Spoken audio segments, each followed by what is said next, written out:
Yeah, hi and welcome to the channel. So we're just going to do a brief video this week following quite a few conversations that we've had over the past couple of weeks, following from the exceptional autumn conditions that we've had this year for establishment. Other than the trees in the background, which are just starting to change colour on the leaves, there would be no indication that this wasn't the 1st of September. We're now at a stage where we've got fantastic conditions.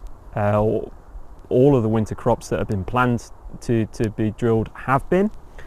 What do? Do we capitalise and make the most of these conditions by starting to either drill more late drill winter wheat or consider starting to drill some spring wheats even?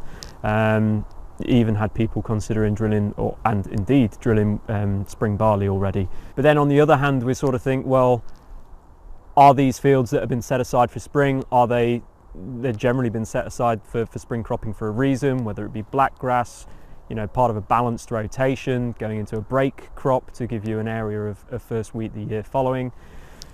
And you need to not get blinkered into just thinking that wheat's at £200 a tonne. I'm going to maximise my area of wheat and sort of work out the implications of that at a later date. Consider pulses, and if you have pulses planned in the rotation, certainly with the fertiliser prices where they are currently, then there is a strong case to say that the legacy effect of that nitrogen going back into your following wheat crop for what would be harvest 23 is worth an awful lot, depending on what you value fertiliser at, what you bought it at comparatively.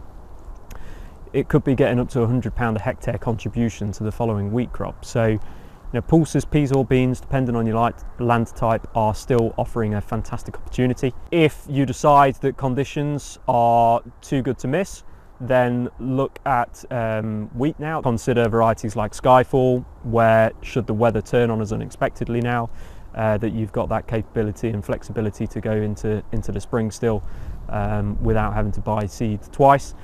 Or even look at a spring variety, so spring wheats, more than capable of being sown in this late period. In fact, probably a bit more vigour than some of the winter varieties now, and will give you comparative yields to winter wheats sown at the same time. Just a few bits to consider. You don't forget about blackgrass, and I've purposefully decided to stop here and film because the area just over my shoulder here, a wet hollow, you can see that darker area there. All of that greenery in there is blackgrass, or at least 90% of it. So, if you've set aside fields for spring sowing because you're worried about blackgrass, or because there was blackgrass in the last crop from last year, make sure that you've had a good chit. I know that late sowing can help, but if your blackgrass pressure is extremely high, or other grass weeds, ryegrass falls into the same category. If your pressure is too high, then don't just get blinking into thinking wheat's at £200 a tonne, because you can throw your rotations out massively by having too many cereals. And then you've also got to think next year, if you've got a massive area of cereals this year, where's your first wheat area going to be next year? You've got to look at your farm as a whole and part of a balanced rotation.